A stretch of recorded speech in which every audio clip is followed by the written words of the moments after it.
Bom, vou começar a fazer minha fogueira santa. Essa vai ser a melhor fogueira santa da história da minha vida.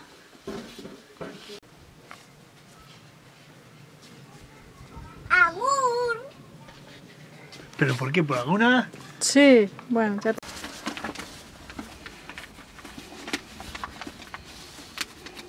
Pero así no se queman, ¿eh?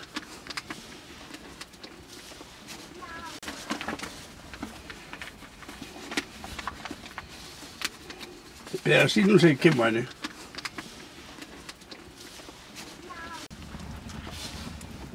Ahora. Espérate, que se está enfocando. A la Virgen María. Y a San José. ¿Soplas tú o qué? Sí. Essa é a fogueira santa de Israel, Valentim. Lo hago con su, no sé. Los teléfonos, ¿no los abrir?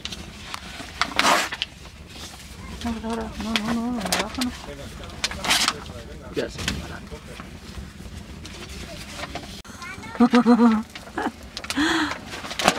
Así no. Así. ¿Pero qué significa esto? Ya te explicaré.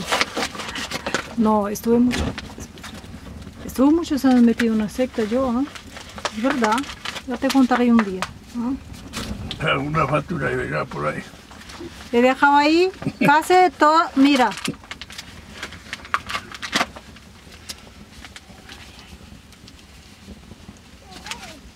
Entonces, mira, cogí lo último que tenía en casa ya, mira, digo, lo voy a prender fuego, no quiero ni...